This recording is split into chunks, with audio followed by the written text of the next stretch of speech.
The electric confluence of bravado and ignorance that permeates the discourse around the majestic realm of professional basketball.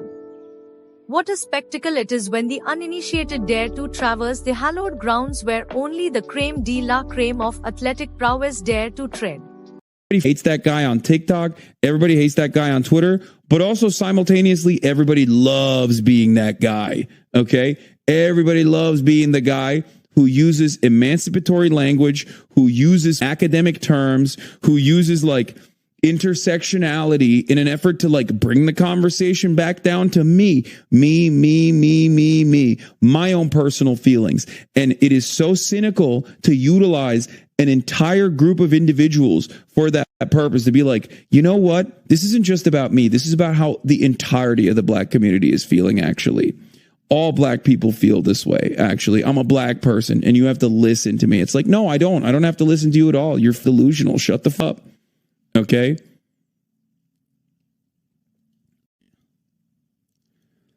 No, it's when a new cause comes along and old ones aren't as important. It does hurt white people's feelings when to talk another BLM, and in order to talk about it, when Black people constantly have to pussyfoot around their feelings. What are you saying, dude? What are you saying? It does hurt white people's feelings when to talk another BLM, and in order to talk about it, then Black people constantly have to pussyfoot around their feelings.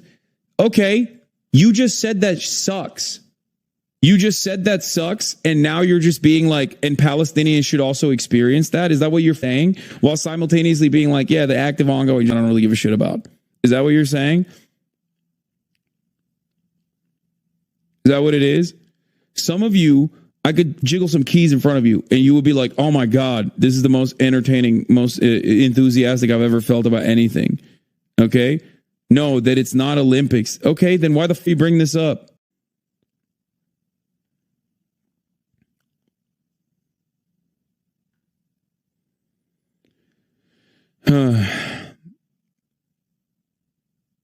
It's such a funny situation because like Black Lives Matter or like Black liberation in America and Palestinian liberation are completely intertwined. Because you're talking down to me, I am talking down to you. Okay, I am, because you're chirping about some irrelevant. Okay, the f*** you mean? There's a goddamn stadium full of people in here. I'm a 33-year-old adult. And I'm getting some last minute rad lib ass centering of tired around your own personal feelings while you simultaneously act like you are the representation of every Black person in America. Of course I'm going to chirp at you. What the f*** do you mean? You know exactly what my perspective is on Black liberation in this country. What the f*** you chirping at me like I'm like, dude, you're talking down to me. Yeah, sometimes you deserve to be talked down. Okay? What the f***? Holy moly, dude. Guys, sorry. As a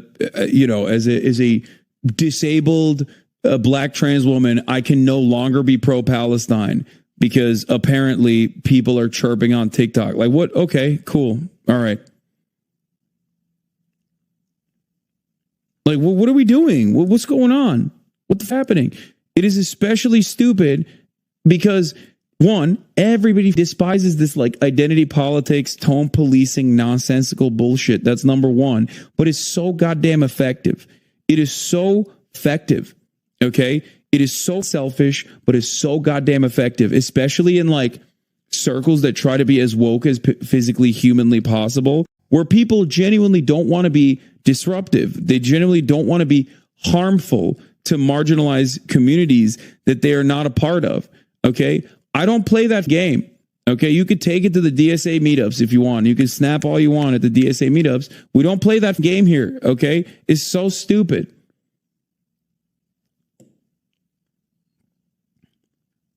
I've never played that game. I will never play that game. You could say it's because I'm white, and it perhaps is a part of that for sure. Okay. Yeah, I have a lot of privilege. I try to use it for good. This is not a space exclusively for you. You're not going to ever be able to dominate the conversation in here. And if you come in with that energy, that disruptive energy, that wrecker behavior, I'm going to shove it back down your throat. I'm sorry. Okay. If there's an actual going on with American weapons, with money that could be going back to your underserved communities, but instead is going to build bombs so you can laser black and brown children overseas, and you're over here being like, well, this doesn't center my own personal feelings on the matter, I'm going to tell you to shut your ass up. Okay? You can't expect me to sit there and be like, oh, I'm so sorry.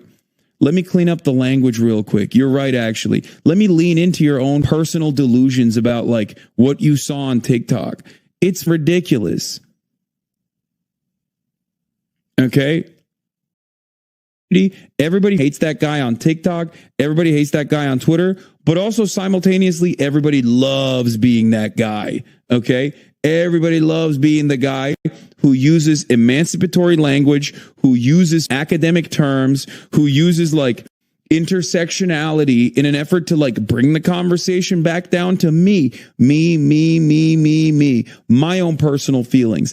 And it is so cynical to utilize an entire group of individuals for that purpose, to be like, you know what? This isn't just about me. This is about how the entirety of the black community is feeling, actually.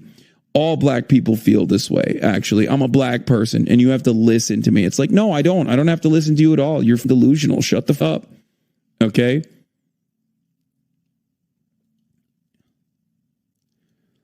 No, it's when a new cause comes along and old ones are in his... Enter our protagonist, HasanAbi, the ever-articulate juggernaut of Twitch, who finds himself grappling with the audacious musings of Duke Dennis, a man of considerable skill on the court, yet seemingly oblivious to the towering chasm that separates the amateur from the professional. Now, let us set the stage with a fundamental axiom that so many fail to grasp. Basketball, dear friends, is not a mere exercise in athleticism, but an intricate ballet of skill, strategy, and a near preternatural understanding of the game. It is not, as some misguided souls might believe, simply a contest of who can best dribble a ball or sink a shot. No. It is an arena where the very best refine their craft to a level that defies the comprehension of the layman. It is this reality that Duke Dennis, in his commentary, seems to skirt around, much to HasanAbi's incredulity. As HasanAbi so astutely points out, the notion that a mere one-on-one game could serve as a litmus test for basketball greatness is nothing short of a fallacy. One-on-one games are but a microcosm, a fraction, a mere glimpse into the vast tapestry that is basketball. The game, in its true essence, is a symphony of coordinated effort, where each player is but an instrument in a larger orchestral arrangement. A solitary victory in a one-on-one matchup may demonstrate prowess, but it is not indicative of one's value in the grand scheme of a 5-on-5 confrontation where teamwork reigns supreme. Imagine, if you will, the absurdity of comparing a pickup artist to a maestro simply because the former can play a catchy tune on a street corner.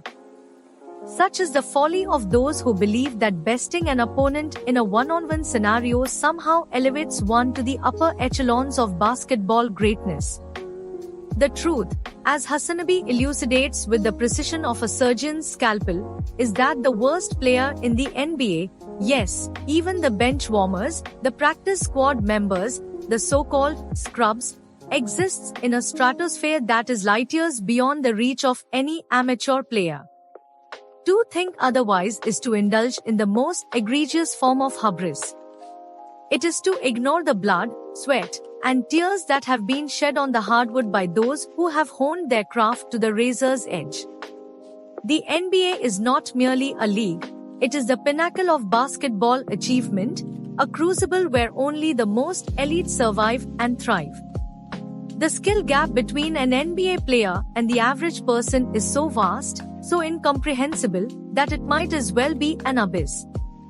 Yet, in the face of this unassailable truth, there remains a chorus of voices, emboldened by ignorance, who dare to challenge the supremacy of the professional athlete. Duke Dennis' comments, while perhaps rooted in bravado, betray a fundamental misunderstanding of the game's true nature. It is this very misunderstanding that HasanAbi takes to task, dismantling it with the fervor of a gladiator in the arena. Let us be clear, basketball is not a game for the faint of heart. It is not simply about who can shoot better or who is more physically imposing. It is about footwork, timing, court vision, and the ability to perform under pressure. These are the attributes that separate the wheat from the chaff, the amateurs from the professionals. And in this regard, the NBA player, be they star or bench warmer, stands head and shoulders above the rest. HasanAbi, ever the sage, understands this on a level that Duke Dennis, and indeed many of his followers, seem to overlook. He recognizes that the NBA is a league where even the most modest of players possess a skill set that would obliterate the average competitor. The worst player in the NBA could step onto any local court and dismantle the opposition with ease, their understanding of the game so advanced, their execution so precise, that it would seem as though they were playing a different sport entirely. And so, as HasanAbi delves into this discourse, he does so with the full weight of his intellect and experience behind him.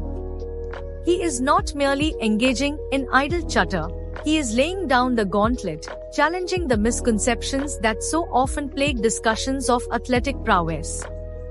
He is, in essence, issuing a clarion call to those who would underestimate the enormity of the task that is professional basketball.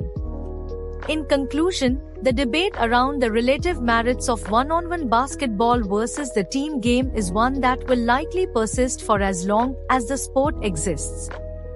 But let there be no mistake, the level of competition that exists at the NBA level is unparalleled, and those who fail to recognize this are doomed to a life of delusion. HasanAbi's words, sharp and unyielding, serve as a reminder that the NBA is not for the faint of heart, and that those who think otherwise are in dire need of a reality check. So, as we close the book on this particular chapter of basketball discourse, let us do so with a renewed appreciation for the sheer magnitude of the NBA's greatness. And let us remember that while bravado may be entertaining, it is no substitute for the cold, hard truth that the NBA is a league of titans, and to think otherwise is the height of folly.